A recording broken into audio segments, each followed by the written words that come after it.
Hello again, everyone, and welcome to this segment of One-on-One. What a very, very talented man I'm going to have on the program today. Talented for many reasons, but the wisdom he has brought to this parish, and other parishes for that matter, is incredible. When we come back from the break, my guest will be Mr. Melvin Johnson. You won't want to miss this one.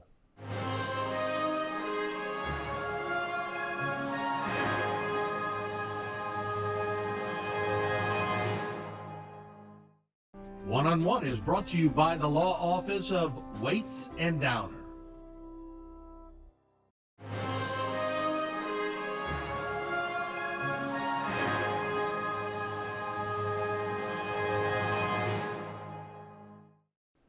It's got to make you proud that really the two names I've heard the most all these years, people you had to see in that area was Mr. Melvin Johnson and Senator Leonard Chavez. Governor Edwards came to the house several times.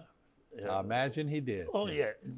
Rose used to come by the house. My father was one of the best cooks because he used to cook. He retired from a company, Captain NH Brew out of Morgan City, cooked all his life. So my father would cook a jambalaya, and Rose, Jerry Lawson, I asked him, he would bring Rose over to the house and we would have a few drinks and shoot the breeze. But Jerry was his designated driver, you know. Jerry would bring him over there. Yeah. So that was pretty cool. He didn't want me to quit, man, when I left the sheriff's department. He begged me to stay, but I had to go. Because he knew he had a valuable asset, right? Yeah, and a friend. Yeah, a friend, yeah. Yeah, we got along good, man, you know. Yeah. All right, so I want to ask you because Troy tells me that most of the athletic ability that came from Troy and Melvin, your son. Did the two girls play sports too? Tan did. Okay. Yeah, she did. Kirby's wife, she did. All right. She ran track, I think, yeah. Now I heard they got a lot of athletic ability from your wife. Yeah, they did. They did. My wife was on the basketball team. She was real good, yeah. And you played sports too, right? Played sandlot baseball. Yeah. Not much of that. Because, Martin, during that time, you had to find something to do, you know? You didn't have time to, like, a parent working, got a pretty good job, and, you know, you had to get out there and try to do something, you know. Let's get into the athletics a little bit because you had some incredible athletes come out of your family. Yeah. You know, Troy was honored at the Hall of Fame banquet a couple of weeks ago, which was a great honor. Melvin's relay team, if I'm not mistaken, it might have been less than a second off of the Olympic trials, and they were in high school. That's incredible. Yeah. I mean, but look at the ones that came through your home. Herman, Clarence, of course you had Troy and Melvin, and all the others that came through there. What was it? I mean, when you look at that cast of athletes that came through, how did all that talent end up in one area? I don't know, man. Really. Did they push each other? I know you got to have the ability. They really pushed each other. That's what really happened. Because if you heard Troy, when he spoke, he said how much he wanted to be like his brother, you know. And like I said earlier, you got to want to do something, man. You know, you could push all you want, but if a guy said, well, he turned his back, I'm not going to do that. You're wasting time. But they worked out together. The thing about that South Terrebonne team is, and I heard it often, that the other three on the relay team could have won any other meet. Yeah. But they couldn't beat Melvin. Yeah. So they always were second and third. Yeah. But in any other division, they owned it. Yeah. That was just a year that I don't know if we could ever repeat that year. Yeah. It's incredible.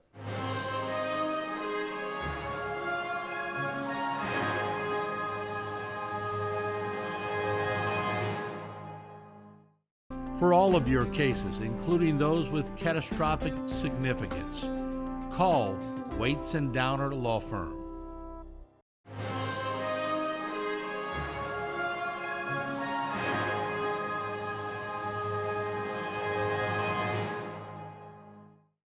I guess you was gonna get to it. Is you didn't ask me did I have some unexpected things that happened while I was justice of the peace? Well, I'll let you do it now. Okay. All right. I had a guy came to the house, and he asked me, knew him well. He said, "Look, Melvin, I need you to marry my daughter, my son, and his girlfriend." I said, "Yeah, what you want to get married at?" He said, "I live in Bayou Blue." I said, "Okay.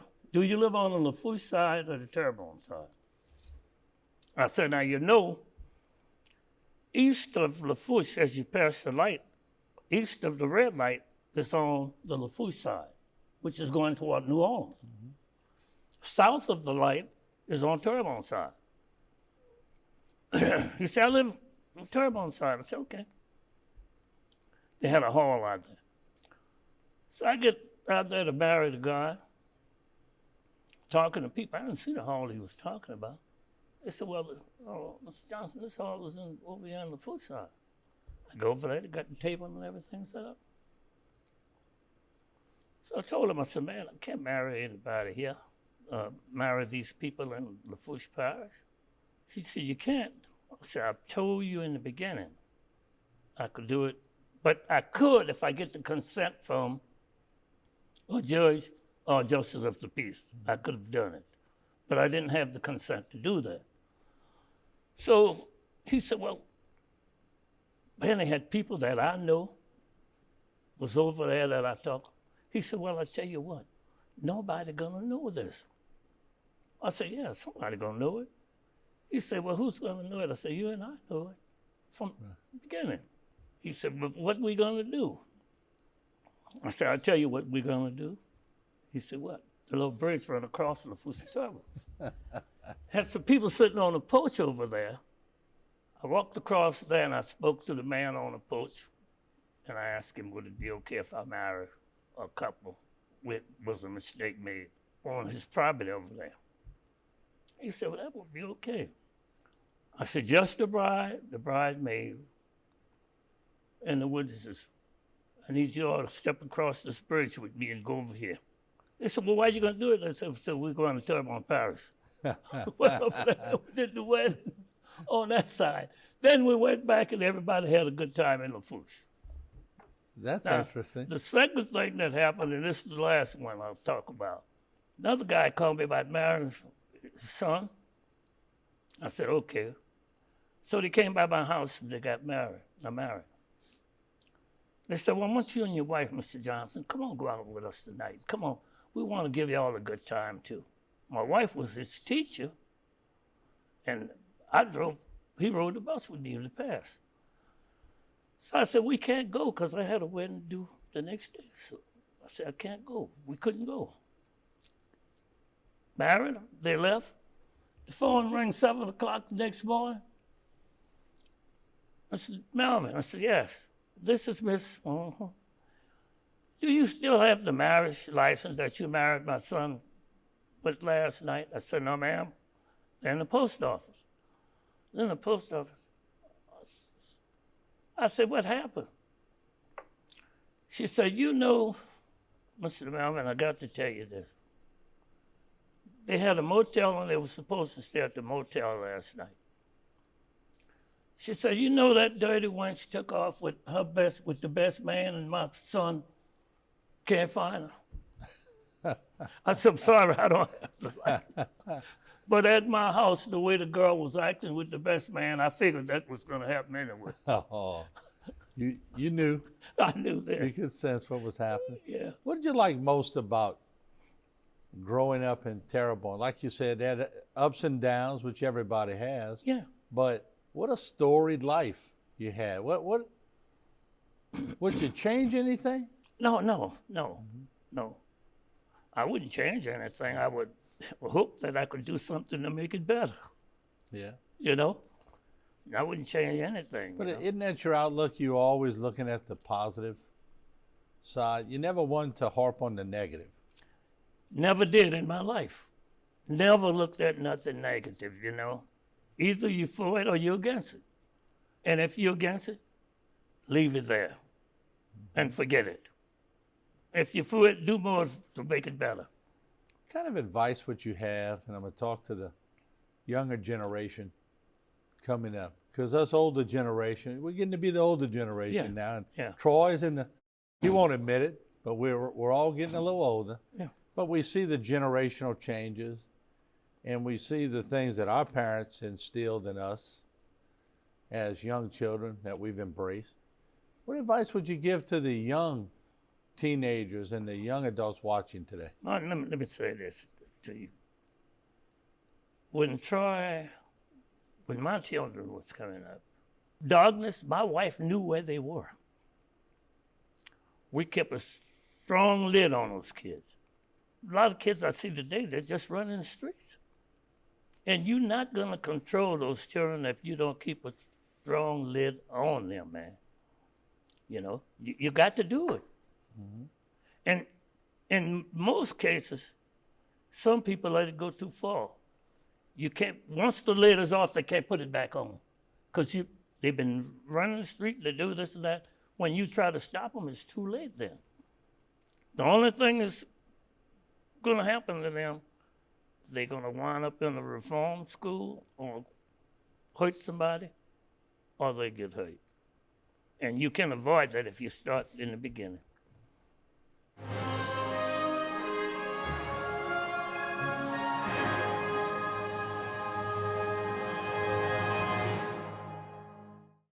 For all of your cases, including those with catastrophic significance, call Waits and Downer Law Firm.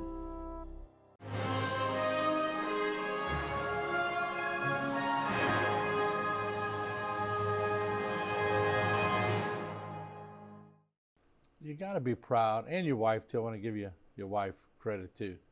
The legacy that your children have created for you all. Yeah. Yeah. Pretty solid. Yeah, yeah. But it's not by chance. No. Like you said. No. I feel proud the legacy that they created, to use the word no regrets. Mm-hmm. No regrets. I have no regret for the life they've lived, or the life they're still living. And some advice to the young African American community who's watching you today. Do everything that you can do for your children. Protect them. Teach them the right way of life. Also, you got to live that way where they would respect you. And if you do that, nobody can say, if they hadn't seen me do this, if I hadn't done that in front of them, then maybe this wouldn't have happened. But if you start out respecting them and they're respecting you, I don't think you'll have a problem. And I ask that because you broke some serious barriers in coming through and coming, like you talked about the Voting Rights Act and all that, but you were making friends all the way through, and you did it with such class and such grace. Yeah. And look what happened. And the reason you say about the Voters' Rights Act, excuse, Martin, we didn't, during the time, the whole South at one time was Democratic. You know that. Mm-hmm. The whole South was. Yeah. That changed after the Civil Rights Bill. You know that. Mm-hmm. A lot of people went Republican. We know why. Right. We know why they went Republican. And it's that way, but the whole South was Democratic. You didn't have any problem voting. And it was a conservative Democrat. Conservative Democrats, right? Mm-hmm. Right. Let me ask you this. A couple of more questions. Boy, time flies. But I've enjoyed talking to you. Yeah. Married for 70 years. Yeah. That's a milestone. You don't hear that much today. Like I said, we've had arguments and everything. Mm-hmm. Never separated one night. Did she win most of the arguments? Some of them, but hey, but the truth, if I'm right, I'm gonna stand by my guns. Right. And if she thinks she's right, she'll stick by her gun. Definitely will. Yeah. Definitely will. Mutual respect. Yeah, and look, I respect her for that, you know? Mm-hmm. Yeah. If I were able to get all the ones that have gone that you've helped, Senator Chabert, Mr. Joe Waits, mix them in with some of the Smith family that you were familiar with. Then I bring, of course, Melvin, your son. But then I mix them in with Troy and your daughters and the Verdans and Coach Buddy Marcella, and I got them all in a room.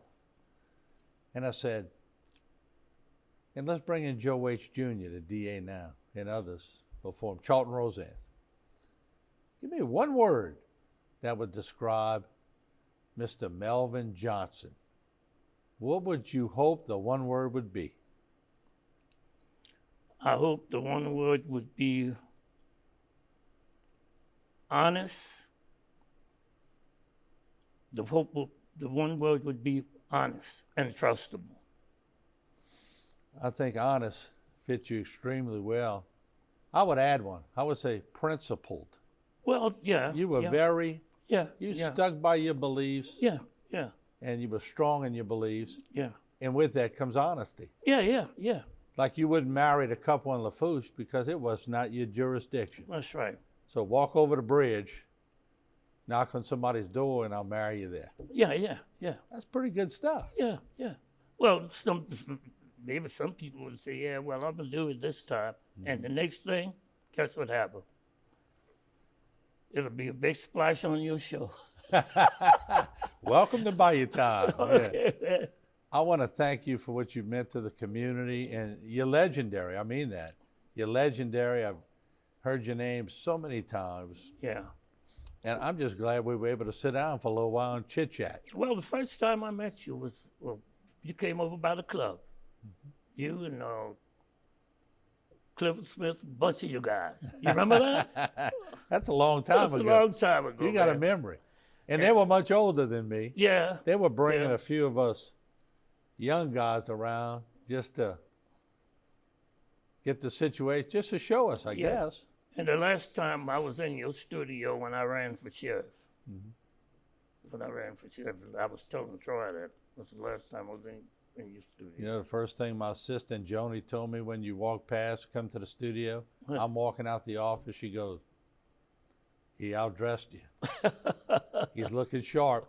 I said, well, he's supposed to look better than the host. And right? you know, before I leave out the house and go to church, I had the wife right there, straight in the time. Well, Mr. Melvin, thank you so much, and you meant so much to this community. Well, and I want to thank you. Well, thank you for what you've done. You. Okay, thank you, sir. Okay. All right.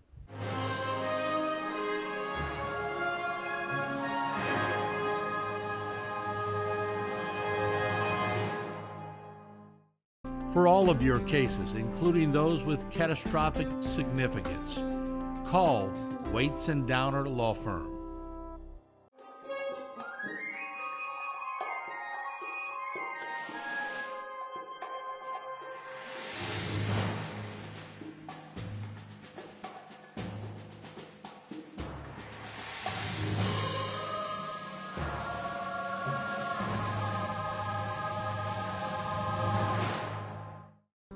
This one-on-one program has been brought to you by the law offices of Waits and Downer.